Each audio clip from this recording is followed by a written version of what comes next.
Alright, in this final video, I've got gun oil from my little Remington wipes here on the stock and on the blades and the parts. And I want to kind of keep a record of this before I put it all back together. This is what the firing, and I got some little gloves on here. This is what the receiver, I believe, and the trigger mechanism look like. Now, for any of you that are gun experts out there, antique firearms, or just general, really knowledgeable about these type of weapons, I don't know what those are, but I'll tell you what, this gun right here, see what those are. Barely hold my hand steady. This rifle right here, in my opinion, has never seen combat at all. And there's a way you can tell from that. You can see up here, this, and it says S42 1937. But I saw this from an Australian gentleman that collected a bunch of machine guns, and he paid a lot of money for them. And an American arms maker sent the Australian a little tiny caliper that you push in here. Kind of like, well, it's kind of like this bolt right here, but it's a caliper, and what it measures is your barrel wear. Because if the rifle is shot so many times and the barrel gets too worn out and they can't use it anymore. But on the other hand, this little barrel gauge could also tell if the rifle is new or not new. Here is the receiver, I think it's the receiver, bolt. That's it. And this has two of the, these are oblong holes. And as you can see, there's no rust on it. The original bluing has come off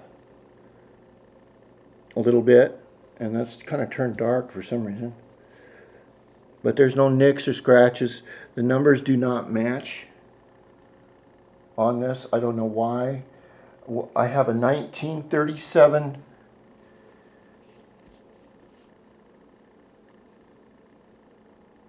barrel here, and it's obviously put in a later model 40s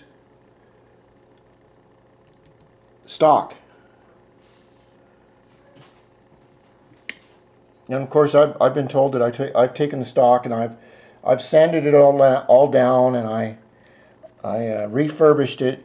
See, I sanded all this perfectly. I tell you, this was just the way it came from the factory. Why they sanded it down like this, and why they did it like this, I don't know. But as you can see on the insides of the guts and everything, there is no other stain in it. There is no restaining. I would have had to sand it down and restain this whole area, and there just is there's no stain. So you can get a good light on that somehow. And like my uncle told my dad when he gave it to him, and that's where I put a little glue on. He went in the armory and got 3 of the best examples that he could get. And at that time in the 40s, remember, they didn't have the internet. They didn't have, go to Mausers.net and see which one's which, or they didn't have any Mauser books. You took the best of what you had, and it was during war. The war wasn't over, and people were still getting killed left and right, especially in Berlin.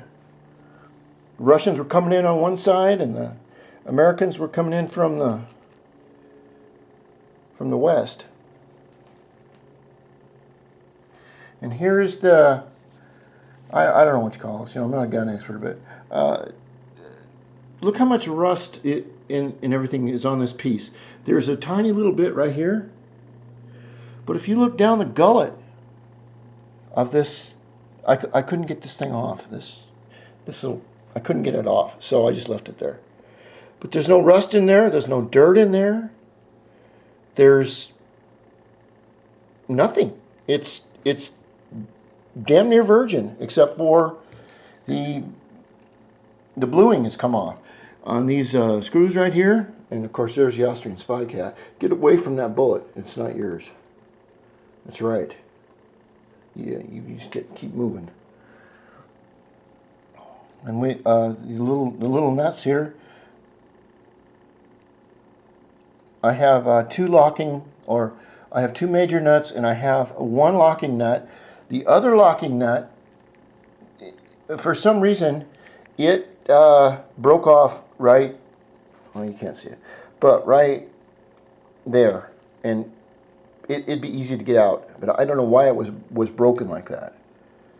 There are no marks on this rifle.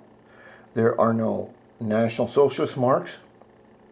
There are no Wehrmacht German Armory marks on down in here. That does look like a 2 though, doesn't it? That kind of does look like a 2. I don't know why. But if you look down the rifle, you can see just how smooth it is. And actually, it's the best of both worlds. This stock is actually a better stock than the previous, like a 1937 stock. And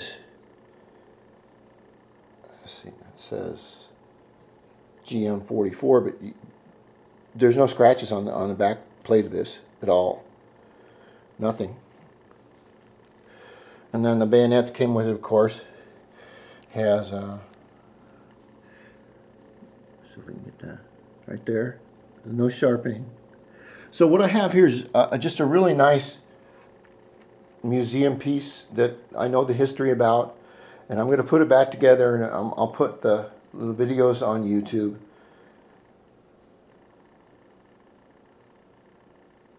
And I'll let the experts that know about these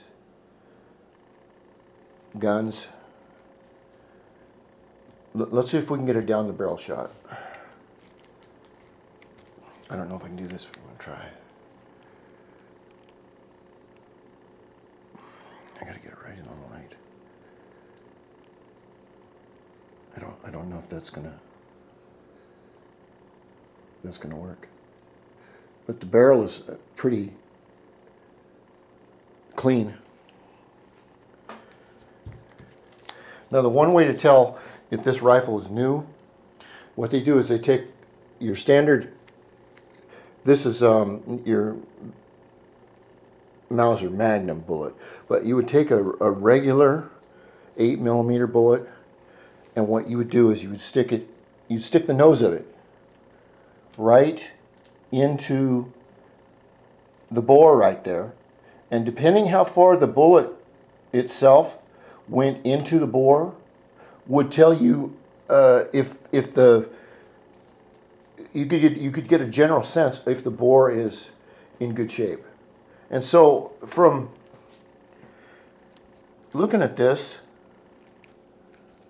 and for some reason my gloves are leaving marks on this. That's all right. From looking at this, there's no rust, there's no dirt. So what's that say? 47 right there. Yeah, 40. Well, this is 47. I don't know why. Model 98.